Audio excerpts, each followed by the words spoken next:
Hey y'all, welcome back to the podcast. I'm your host, Vashti Sarah, and you are tuned into another episode of All the Things where we literally talk about all the things. So, this episode, we will be having a special guest. Her name is Catherine Solomon, and she is a licensed counselor. She's a professional in what she does. I know she specifically tries to focus on relationships and marriages, but in this episode, we'll be diving into seasonal depression, especially going into the Christmas season, into the colder months. You tend to see a spike in seasonal depression and just depression in general. So I wanted her to hop on and just talk about the ins and out of that, or the ins and out on that topic, and share how to combat that. Probably myths on it, and just a lot more. So before we get into this episode, let's talk about our sponsor for today. Our sponsor is Every Life Diaper Company. My husband and I are excited to be a part of. I've talked about this for several episodes now. Every Life is an ethical company. They're rooted in faith. They love the Lord, and they have quality products. It's not about having cute patterns, but it's more so about having a product that delivers well. And there's not perfumes or different types of chemicals in it. It's literally the best diaper on the market. So use my code VASHTI10, that is VASHTI10, for 10% off your first order.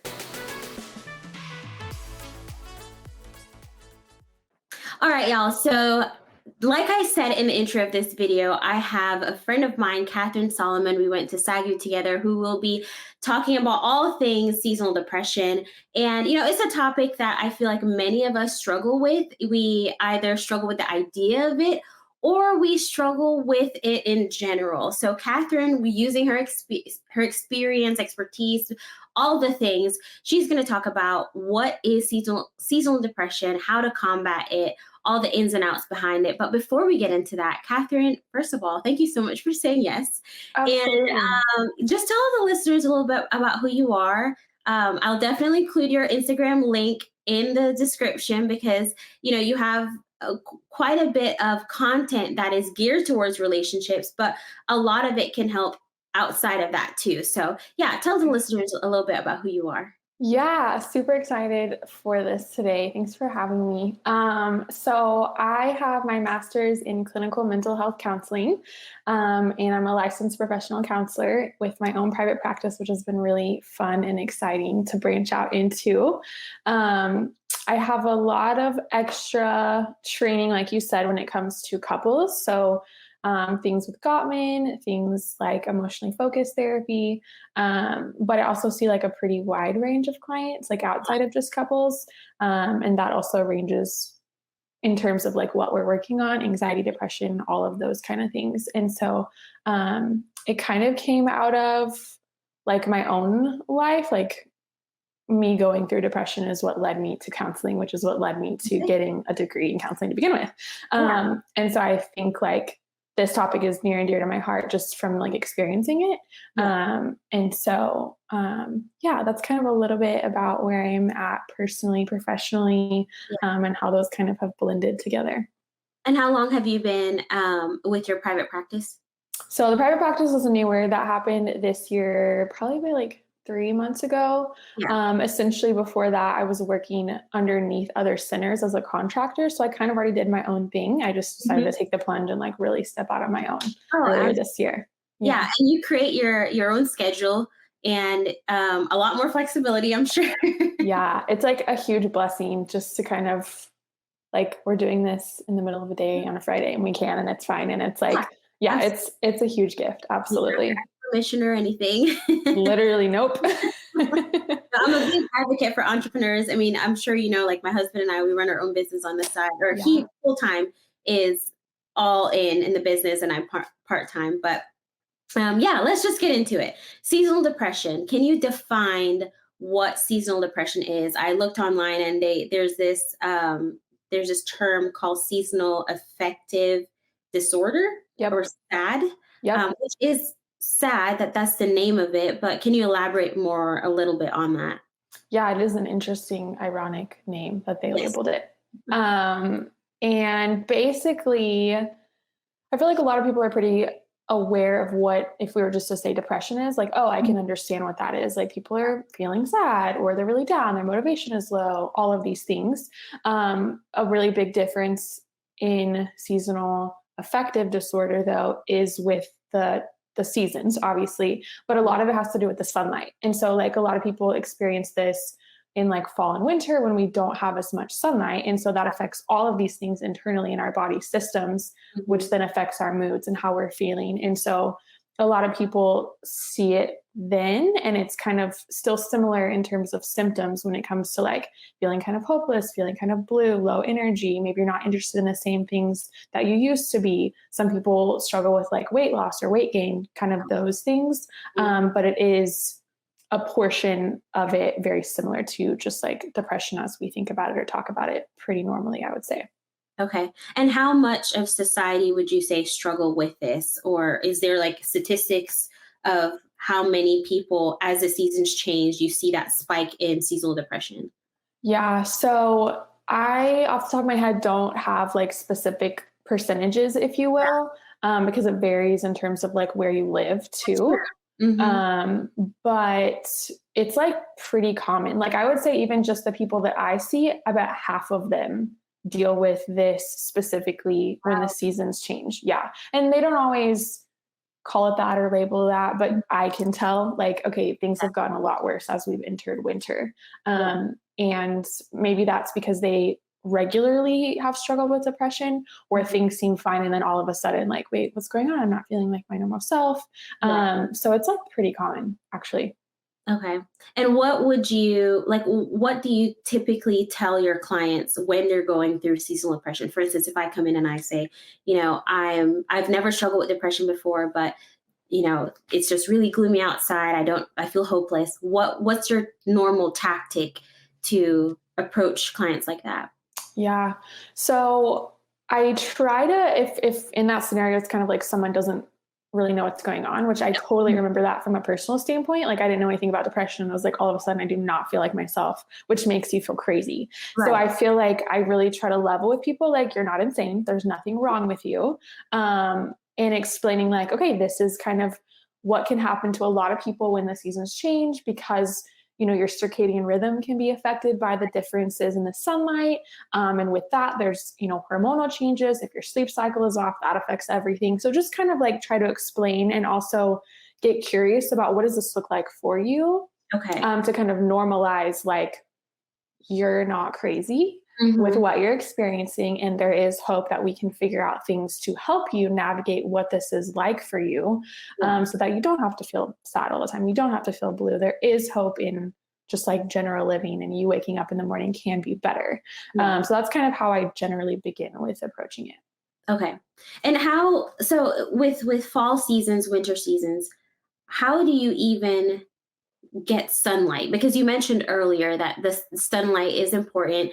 And I'm assuming the role of neurotransmitters is really important for seasonal depression, but how do you get that when it's raining outside 24/7? When it's dark?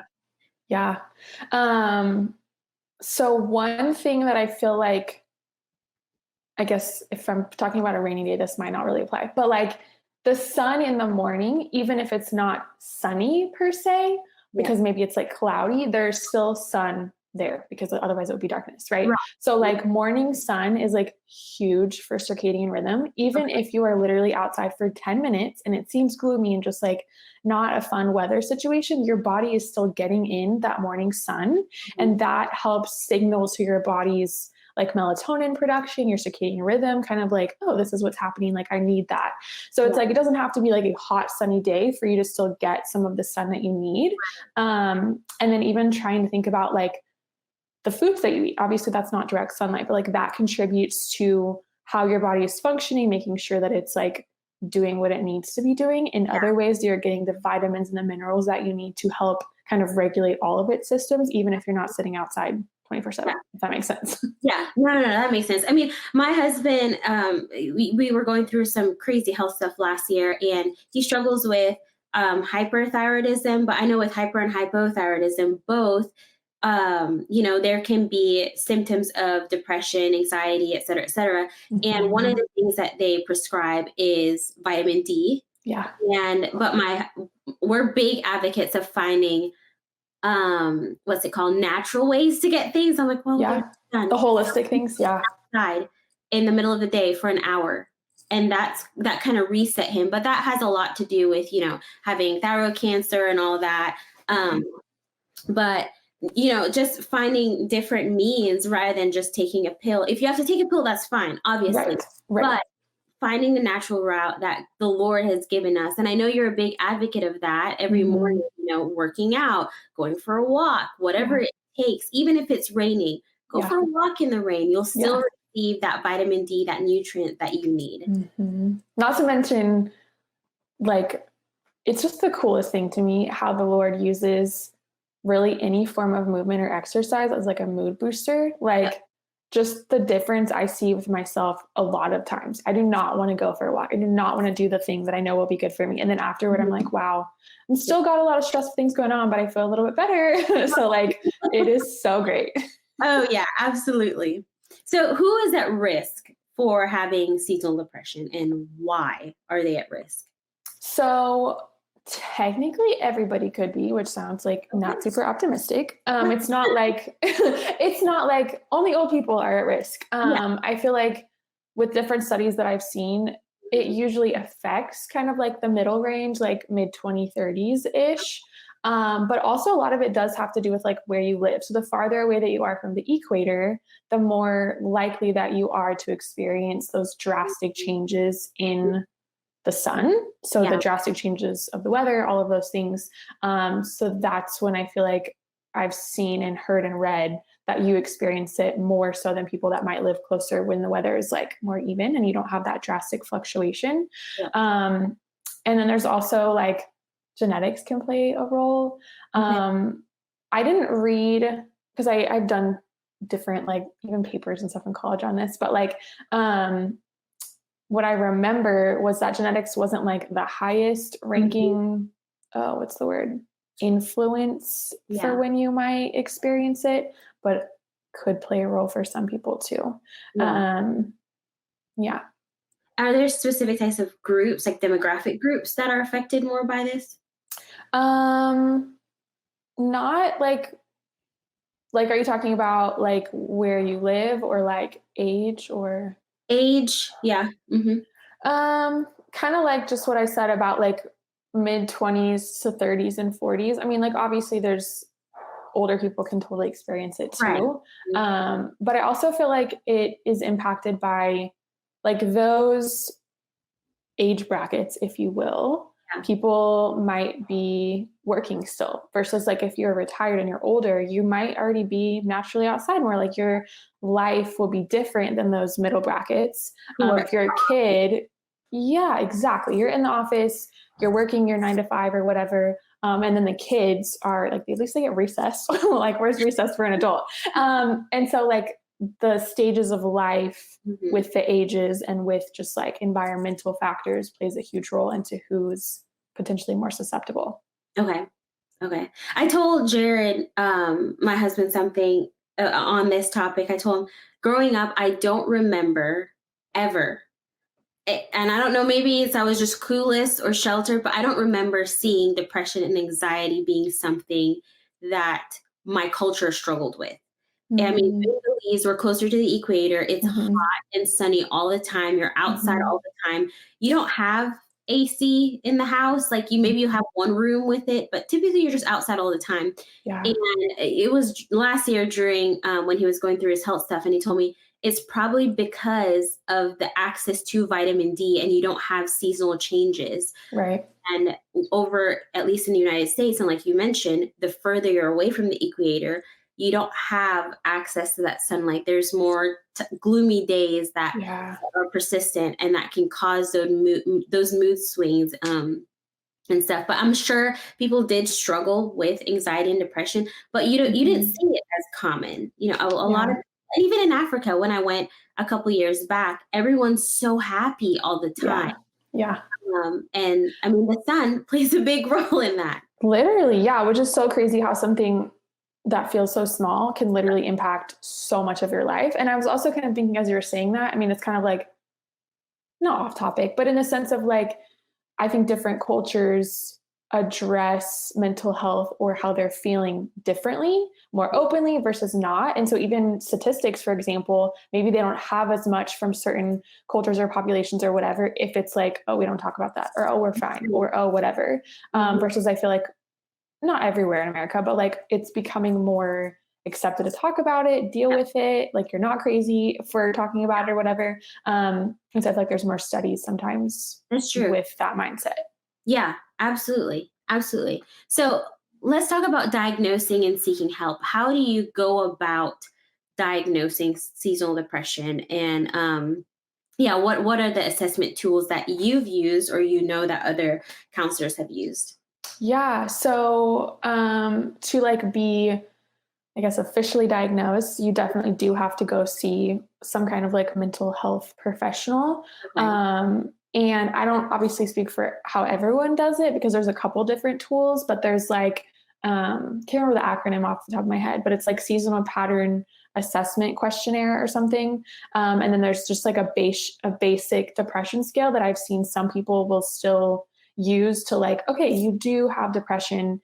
We're just picking up that it's around these seasons. So then like you would still qualify according to the DSM for the different criterias that they have to be present for a certain amount of time or, kind of whatever that is. So, I also like, again, I don't know how everyone does it in their practice, but I don't always do like nitty gritty assessments in the sense of like, some people don't care to have the diagnosis, especially if you're not, like submitting it to insurance where you literally have to have the concrete like diagnosis and all of the things. Some people just are like, just make me feel better. They don't really care what the name is. They don't care if they're depressed now or early.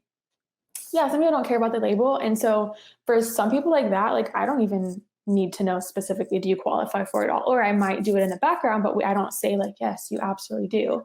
I just know like you got all the symptoms. So like, let's figure out what to do about it. And we don't really need to have like the fine concrete label. So that's kind of at least how I approach it with some people. Okay. Alrighty. And that's every counselor is unique in the way they approach things, I'm assuming. Yeah, I would say. And I think that also comes back to like how you're taught in school. Like certain people are very like, you must do this, and it's very structured.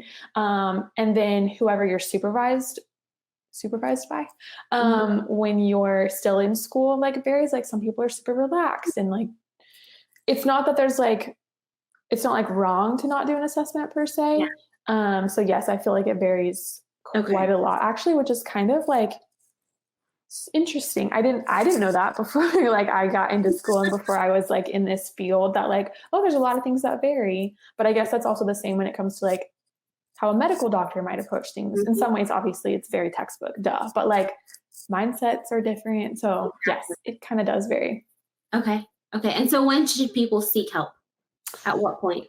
Yeah. Okay. So I always say sooner than later. I always say like, be proactive. If you don't feel like you're experiencing life in the way that is the norm for you, if you feel like those sudden shifts, even if it's not related to just the seasons, but you're just like, I just don't feel happy anymore. I feel like that's a lot of ways that people categorize it. Like, I don't feel happy. Like, I'm just so like not enjoying life. Like, go get help. Like, you deserve to feel good when you wake up in the morning, and it's not meant for you just to be like sad all the time and not like life. And so the sooner you can get help, the better. I mean, that's with everything. Like, that's my mentality, even with like physical stuff. Yeah. If something's not right, let's figure out why. Don't just say like, oh, it's just normal to deal with that, because it's probably not. Yeah. And with regards to depression, why is it so important to have early intervention? Because when you let it go for a really long time, one, it can get worse. And that most people don't immediately experience like suicidal thoughts, for example. Okay. That doesn't usually happen in the very beginning. It can, but usually that's a gradual thing. First, it's like, I just feel kind of sad. Like, I don't really want to get up in the morning. Like, I'm not really excited to do these things. School is hard. It's stressful. Like, this isn't fun. Yeah. And then it's just like, everything feels terrible. I'm doing things that I used to really like, and I just like don't want to be here. I don't enjoy this. I just want to sleep all the time. Yeah. There's no fun. Nothing is good. And that's when your mindset shifts very much into a negative place. That's when thoughts of like not wanting to live or exist happen. And that doesn't mean you have necessarily like an intent to do anything about it, but that's where it shifts. And so we don't ever want to be in that area. We want to be like, okay, I don't feel very happy. I feel sad. Like, let's work on that now versus it ever getting worse. Okay. Off topic question, but is depression ever a choice? Ooh, I feel like, not tricky question in the sense of like what I would say to it, but I feel like there would be a variety of answers to that. Yes. I think no. Okay. I don't think that people are like, I want to be depressed today. I want to feel sad. Is it a choice in terms of what you do with the thoughts, for example, that come into your mind? Absolutely. I don't believe we really have control over what thoughts come in to an extent. I believe we have a lot of control over what we do with them. Do we let them hang out, the negative thoughts, the spirals that are in there? Absolutely. I feel like you can be challenging those thoughts. I think in terms of what we have control over coming in, what are you watching? What are you listening to? What's your environment and what are you surrounding by? And when I say just the mindset, obviously that's not all that encompasses when you're depressed, but I feel like that's kind of what my brain goes to in terms of like choice and control and things like that. I did not choose to experience depression years ago. That is not what I wanted. I didn't like it. Yeah. I hated feeling like I didn't want to exist on this earth, and that didn't make sense. And I was so confused. And so I really don't feel like it's really a choice, which now I am so curious. What are your thoughts on that?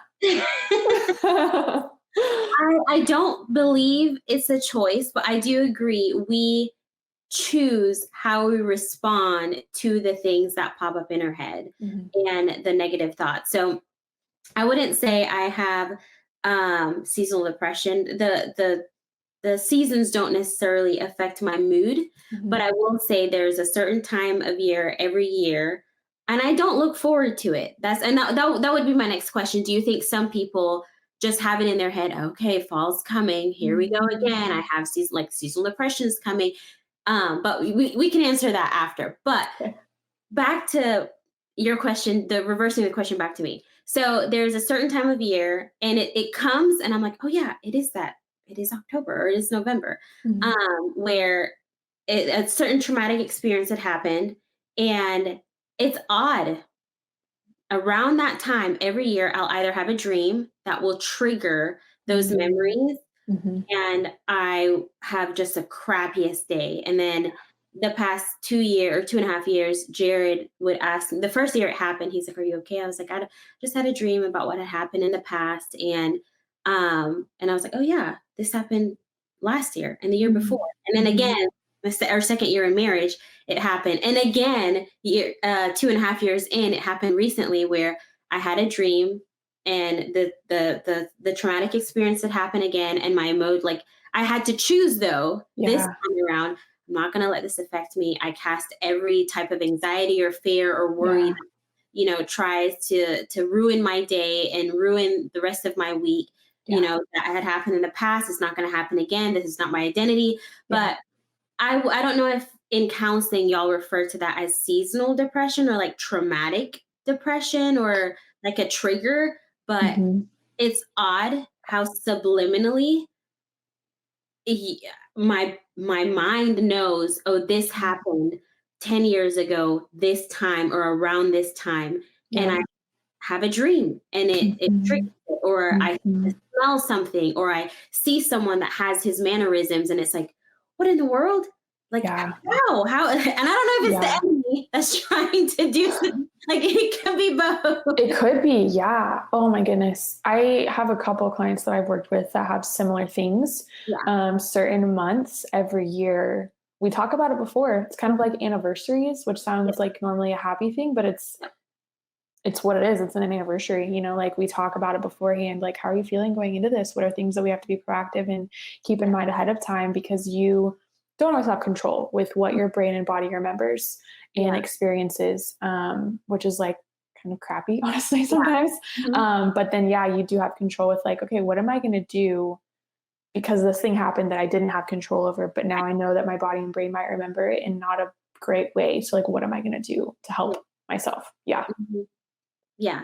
So to answer your question, I don't believe it's a choice because I mean, I know for myself, I don't choose to dream those dreams or have those Exactly. emails or like I don't look forward to that. There's Right. not on my calendar that says, "Hey, this happened 10 years ago. Yeah. It's coming again." You Yeah. know, I it's out of sight, out of mind, forgiven, healed, redeemed, all that. But somehow every year, right around that time, it's like triggered. Mm-hmm. And it's odd. It's very, very strange. Yeah. But I feel like, I mean, it's different for everyone. And I've seen that where like some people, not when I'm thinking about this example, not someone that I work with directly, but kind of like a story like you were sharing. yeah. It was like that way for a long time. And then like the Lord healed and redeemed it. And there was none of those Wow. triggers anymore, Yeah. if you will. But yeah, it's like super wild how that stuff happens. Like how does our brain and body know to have a dream about something that happened so long ago that like is technically a casual, just another day, but like is Exactly. not another day? Yeah. Yeah. Mm-hmm. Yeah. Very, That's very wild. strange. But yeah, so but to the other question, do you believe that some people look forward to their depression? Or not do you believe? Have you seen that this is an attitude or a trait where people look forward to it? If the fall's coming, I know I'm gonna have depression and kind of like quote unquote claiming it. Yeah. Oh, absolutely. Yes, definitely. I think like I've seen both, kind of what I was just talking about earlier of like, okay, in the past, I know this has happened. Mhm. So I'm not like hoping for it to happen, but I'm just aware that this could be something I experience and I'm going to like do something different and really be proactive ahead of time. And there are some people that, and I don't know if it's like just kind of like well, it is what it is kind of mentality in terms of like, if they don't have that like, demeanor by it, then maybe it like freaks them out more. And so that's like a coping thing of like, oh well, it is what it is. I just gotta ride the wave. But then I've had some people that you asked like, I don't know if you said look forward to it, and my brain said like excited about it or something, but like I have some people that I've worked with because it is such a comfortable place, even though it's not a good place. Wow. It's normal, it's comfortable, and the concept of not being in that mindset, those emotions, like it doesn't feel good. It doesn't feel right. And Yeah. it's a scary concept. The idea of, oh, I might not feel like that. Do I not want to feel like that? Like I kind of don't, but then I would have to do something different to make Yeah. that different. And I don't know that I can do that. So like a very real, like I'm comfortable being uncomfortable. I don't know if Wow. that makes sense. Yeah, no, that makes sense. And that's scary. That is very, very Yeah. scary. And Wow. like for me on, this side of the table, I can't force you to do anything. I can't force you to want to change or think differently. I can really encourage you and challenge you that like, no, you do not need to live in that mindset. And it's not a healthy one. And they might be like, yeah, I agree, it's not healthy. But it is like, but also I try to remember like, I think it also comes with age. Like I've seen this a lot of this mindset more in like the teenagers, I would say.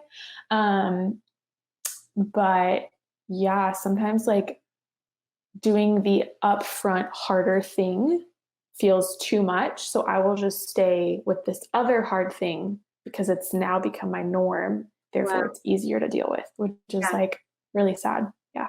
Yeah. Wow. So on that, what are treatment and coping strategies? How do you help your clients walk through that? Because obviously you don't want them to have that mindset. So how do you pull them like somewhat out of that mindset? Yeah.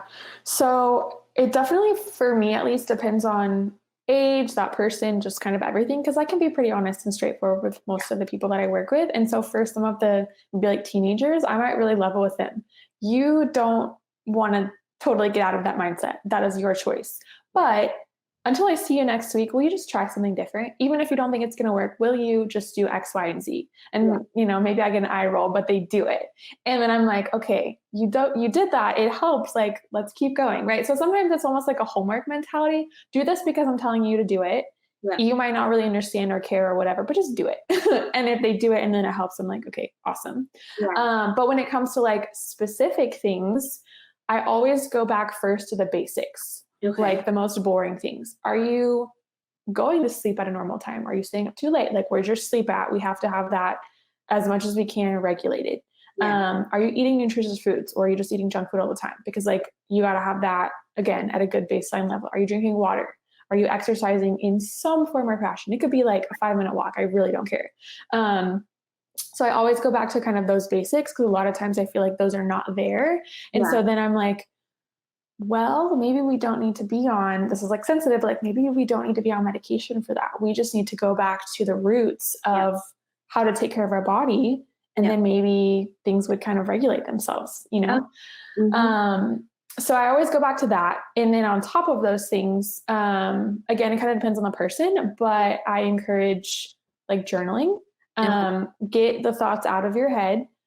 Because that's when the spiraling is the strongest. And if you can get it out, it doesn't necessarily fix anything, but your brain is not trapped in that loop anymore. We're kind of breaking the cycle of getting it out. Yeah.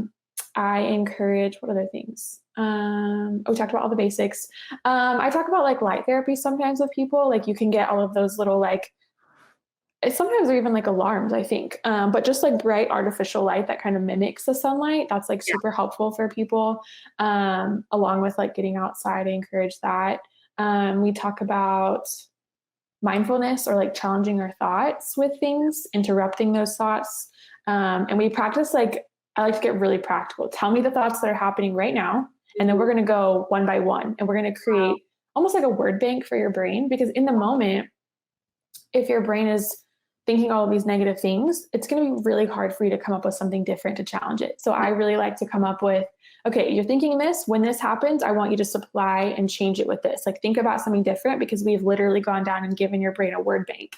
Wow. And we write it down, or we like put it on their phone so they have it. Because it's like, you can you can change the way that your brain thinks. It just takes practice and time. And so like, that is something that I try to work on really practically with them. Like somewhat rewiring how they think and how they approach those thoughts. Yes. Neuroplasticity. I have a client that loves that word. But yeah, we're going to change the brain one thought at a time, slowly, to help with all the things. Yeah. So have you used these coping mechanism? I mean, if you care to share your personal story of how you triumphed out of depression, was it specifically seasonal depression, or was it in general depression? Yeah, absolutely. I'd love to share. So it was just like in general. This happened, goodness, I want to say like 7, 8 years ago at this point. I didn't know anything about depression at all. The only things I really knew or remembered was some person at church, that word had been put in a sentence with their name. And so it was like, oh, that person's really sad and they sleep a lot, they're depressed. That's all I knew. I also remember thinking of the commercials, like the Cymbalta commercials, it's all kind of like gray and gloomy. That's like really all that I knew. And so I felt crazy. I remember Googling things like, what is this? Why do I feel like this? I want to sleep all the time. I'm like moody. And I was always like an internalizer. So like didn't know how to put words to what I was feeling. And so very much like took a huge toll on my relationship. I was with Philip, we were dating / about to get engaged, and it was like kind of a nightmare.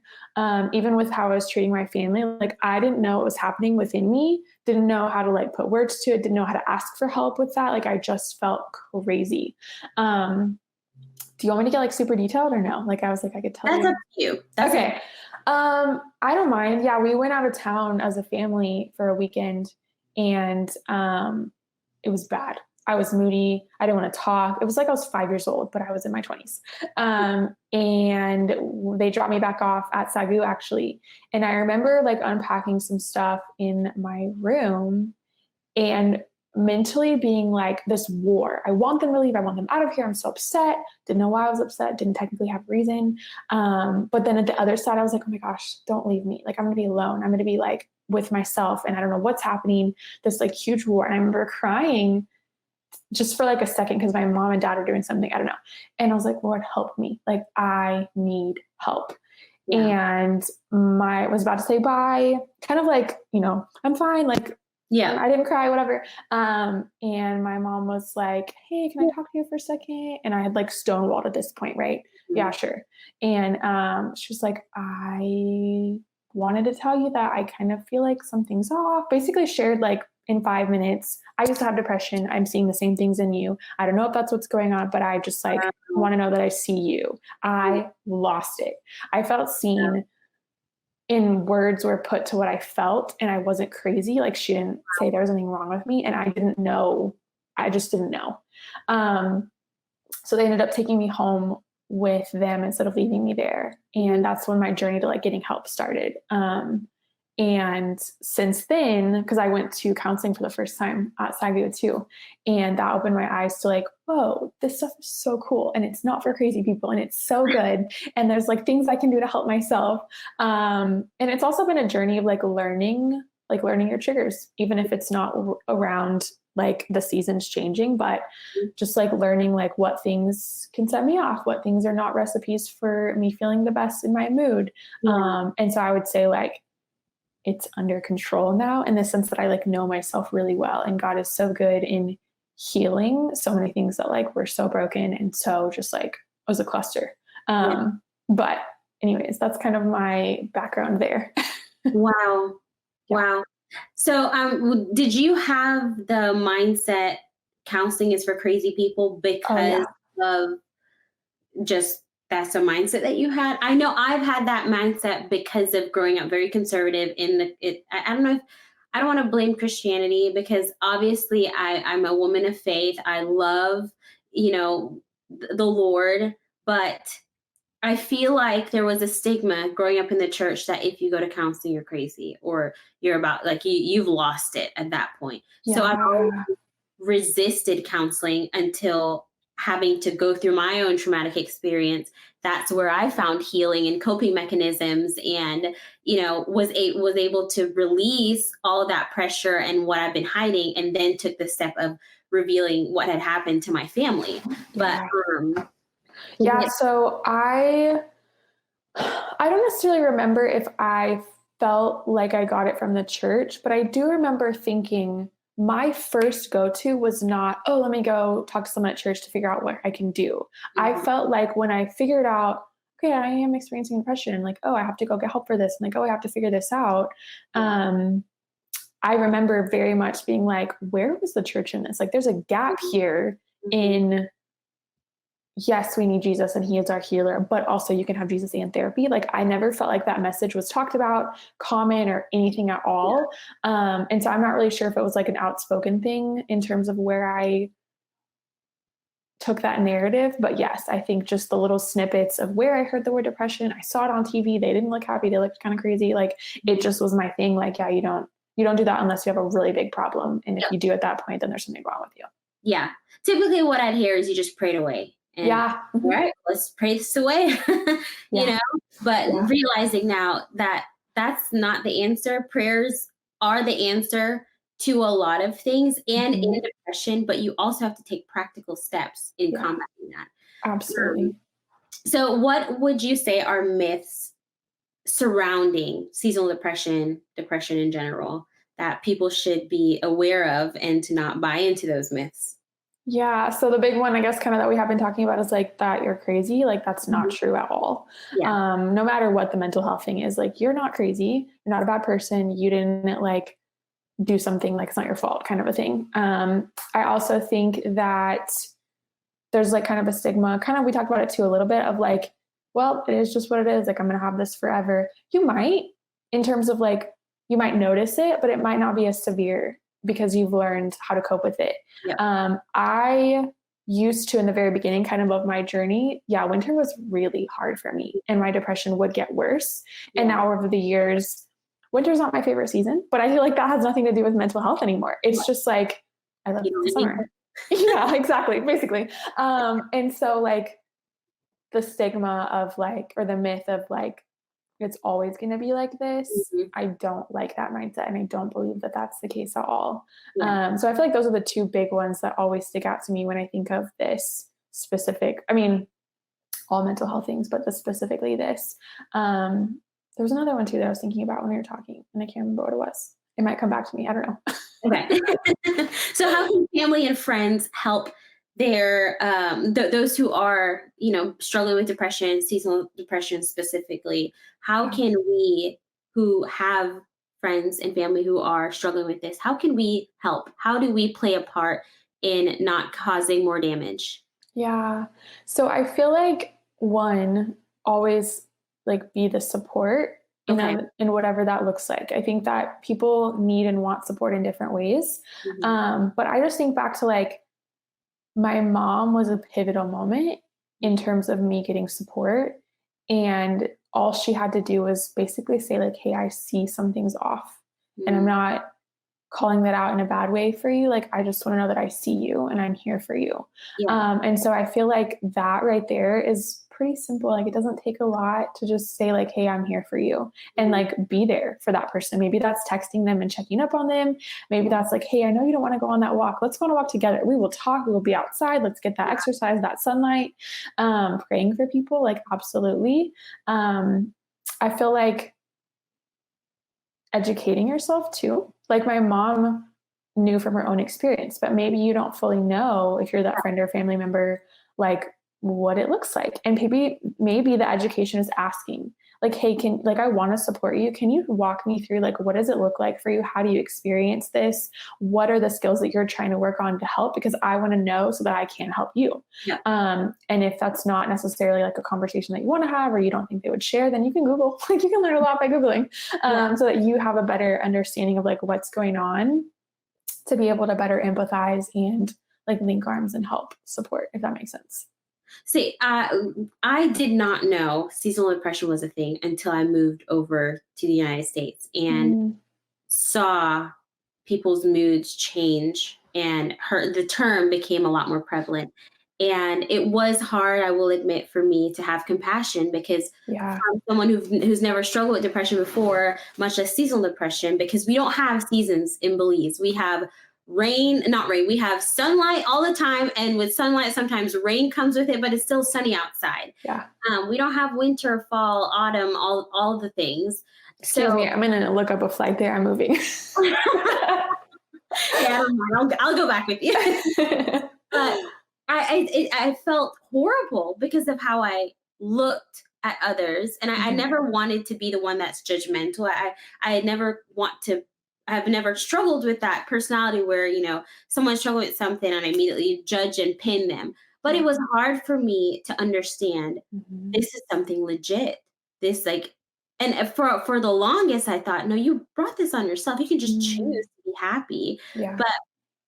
But recently I've gotten more not involved, but there's been more people in my life who have struggled with it that I've learned compassion is one of the biggest things you can have towards people who are struggling with seasonal depression. And it's Mhm. not you're affirming them, Right. but it's more so you're understanding and walking with them in Mhm. this journey. Yeah. Um, That's but like yeah, so powerful. I think that I kind of forget that for a second. Like, oh, that's true. Some people don't know what it is still because they have never experienced it, and that's not the norm in their environment at all, which is like great. But yeah, I kind of didn't even think about that, honestly, of just like there's just some things you don't know or understand because of that. But I like that, yeah, like I mean, you were like, okay, I don't really get it at first, but like that it's changed for you in oh the yeah, sense that like 100%. you, yeah, like I think that's like pretty cool, honestly. Thanks. I mean, it is because you could have been like, you could have stayed in the mindset of like, Oh oh, yeah. they brought it on themselves and like that's dumb, just Mhm. suck it up, or you know. Yep. And that legitimately, those are my thoughts. First time going in, I was like, suck it up. It's just rain. I didn't realize, oh, Yeah, this is a thing. This is chronic. Like yeah. they go through something really intense Mhm. internally. But little old me. judging. You don't know what you don't know, you know? Yeah, exactly. Yeah. All right, so let's talk about the biblical perspective. We're about to wrap this up here. What does the Bible even say about depression? Does the Lord approach this do any of the Bible characters ever struggle with depression? How, from a Christian perspective, how should we approach this? Yeah. So when I think of mental health in general, my mind always goes to David, because Yeah. in the Psalms he is happy and joyful and praising one psalm, and then the next he's distraught and, God, where are you? You have totally forgotten me. And then he's maybe angry in the next one, and then he's scared of the next one. I mean, his emotions are all over the place, and so I feel like I can relate to David pretty quickly. But I feel like through all of that is woven, yeah, God's compassion, God's nearness, God's provision. And so I feel like whether it is specifically sad, or if it's just like any mental health thing, of like God's heart is for you, and he longs to fix everything. He longs to just be with you in what you're experiencing. And so some of the verses, even just like the Lord is near to the brokenhearted, or, he saves the crushed in spirit. That actually might be the same verse. I don't know. Do not fear, for I'm with you. Even if it's not like a fear thing, anxiety, like don't be anxious, like don't worry. Like he truly is just like he always wants to be there if we allow him. Right. But like, that his heart is not one of condemnation, but just of like endless love, and that the Holy Spirit, like he mourns with us. So I feel like when we're sad, that I just envision like that you can sit in his lap, like he's your dad, even if you're like 40 years old, like you can sit in his lap, like you're a child, and just like be held by him and be comforted and be loved. And I just feel like that is the theme, obviously, of our God and his love for us. And that applies 1,000,000% to when we're struggling mentally as well. Yeah. And I think it's important to just clarify that emotions are normal. They're a part of what the Lord has given us as human beings. There's nothing wrong with feeling sad. There's nothing wrong with, crying or having emotions. Emotions is a part of a gift that we have.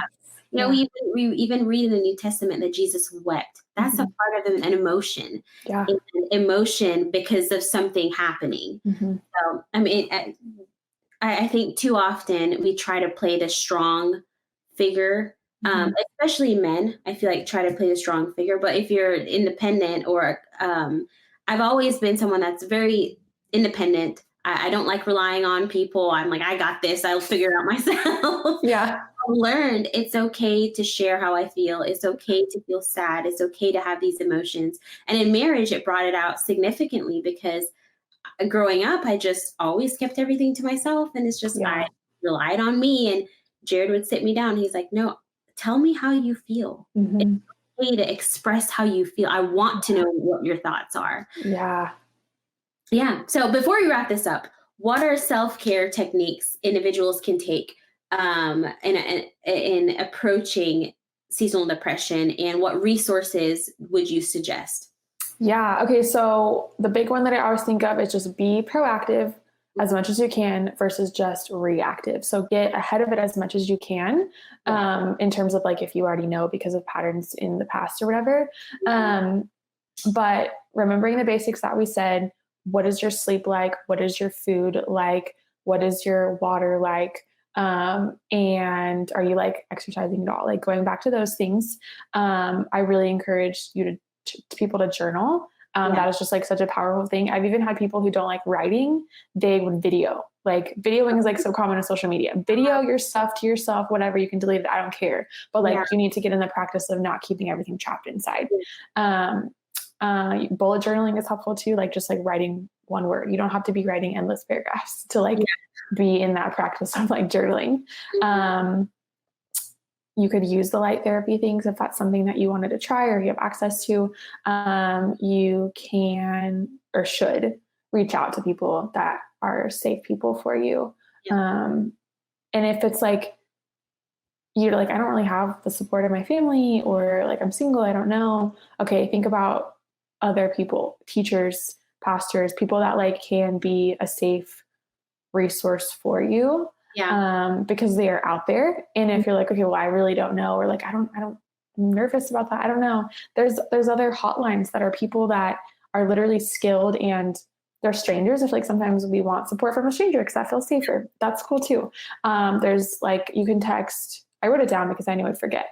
You can text home to 741-741. That's a good crisis text line. And then there's the National Suicide Prevention line. You can like Google that, it would come up too. But just like remembering that you're not alone ever, even though that's like a big thing when you're depressed, it just feels like the world is crumbling and it's all like you're all by yourself. Like you are really never alone. And people want to help. And so you just have to take that one tiny little step and just reach out, ask for help, because you'll get it. So yeah, absolutely. Yeah. Well, I greatly appreciate your time, Catherine, and your expertise and just being vulnerable, sharing about how you struggled with this. It's not just because you're a counselor, you're perfect. You've never struggled with anything before. It's like, no, this is my why. Yeah. This is why I'm doing what I'm doing, to help people walk through this and have success stories like you have. But phenomenal episode. I'm excited to hear the feedback and to hear how this has helped, even if it's just one person, to take the next step of seeking help. Or just being encouraged that they're not alone in this, and this is normal. Emotions are real, and they're not crazy. And even if it's just that, they're not crazy, and their voice deserves to be heard. But thank you so much. I greatly, greatly appreciate it. Oh, I'm so grateful that I got to be here and just have this conversation. It was super fun. I loved it, and I agree. I hope that whoever gets to listen really does feel empowered and has good action steps to kind of walk away from this different in some way. Yeah. And I hope to have you back. And next time we'll talk about all things relationships. I would love early that. dating, early marriage, and all of the fun stuff. I would love it. I'll be here anytime. All righty. All right, y'all. I hope you enjoyed today's episode and that you gained some insight from what Catherine had to share. I just love when people are gifted in their field and they share what the Lord has gifted them, but also their expertise on it. Remember to like, share, comment, do all the things, and I will see y'all next week.